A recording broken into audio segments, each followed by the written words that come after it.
Dear friends, a garden is always a welcome place. Welcome place for its beauty, for its quietness, for the solitude, for the reflection, and for the experience of peace. Welcome today to Lenten verse 5, which speaks about the three gardens of a life: the Eden garden, the Gethsemane garden, the Easter garden. The Eden garden of joy and abundance, the Gethsemane garden of struggle and survival, and the Easter garden of hope and victory. Let's get on to the Eden garden, an earthly paradise. In the Eden garden that we know of in the Bible, there is the creation of the world, the fall of mankind, and the reconciliation offered to humanity. We discover in the Eden gardens of our life: 1. God is in search of us, just as God was in search of Adam and Eve. God is in search of us and God trusts us. We often speak about our search for God, our trust in God. But the other thing is also very beautiful. God is in search of us. God trusts us. God is in search of us. Fast forward to the parable of the prodigal son. The father was awaiting the son's return. God is in search of us. God trusts us. Remember Peter? In spite of the denials, Jesus says, "You are the rock, and on this rock I will build my church." So God is in search of us. God trusts us. Secondly, in the Eden garden of life, God is a God full of surprises. We must understand this, that God cannot be programmed like a computer. God cannot be manipulated. In God, bargaining has no place. A learned theologian and a spiritual director, Anthony DeMello, said, "Let God be God. Let God surprise you." Probably we are not so confident when God surprises us. Think for yourself. And the third thing is, in the Eden garden of life, God invites us to an abundance of life. John chapter 10 verse 10, "I have come that you may have life and life in abundance." At the university, next to it, there is a Xerox shop there, and the billboard says, "Do all your Xeroxing works here." The next line is very amusing: "Better than the original." Can you beat that? Better than the original. So we have kind of settled to a Xeroxed way of life. We need to be original because God raises our level of existence, our quality of life.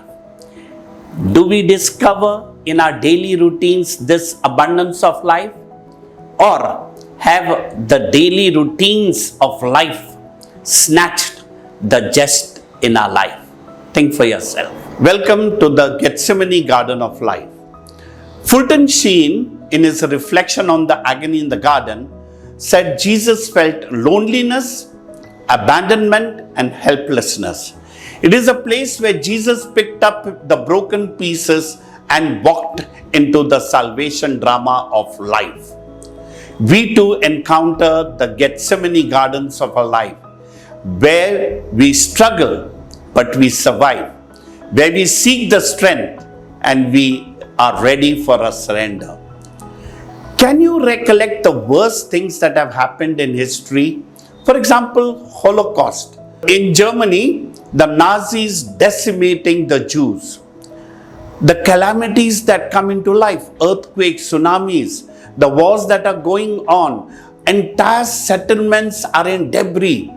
How do these people survive?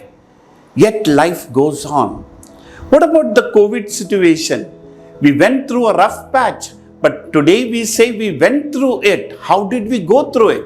What about the terminal illnesses discovered of our loved ones, the loss of a breadwinner, or a trauma of being a young widow? All these Gethsemane's, gardens of our life, help us to face loneliness, abandonment, and helplessness and move on, picking up our broken pieces. And then we have the Easter garden. The Easter garden, first and foremost, tells us that God still has his hands on the steering wheel of the world. God has not abandoned us. He journeys with us.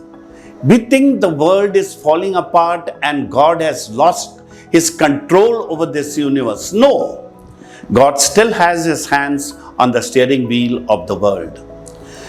The forces of goodness will someday overcome the forces of evil. May I remind you that in the Hindu festivals and traditions, they often celebrate good overpowering evil. The forces of evil, the forces of death will not have the last word. In 2 Corinthians chapter 4 verse 7, beautiful words. We may be afflicted, but never crushed.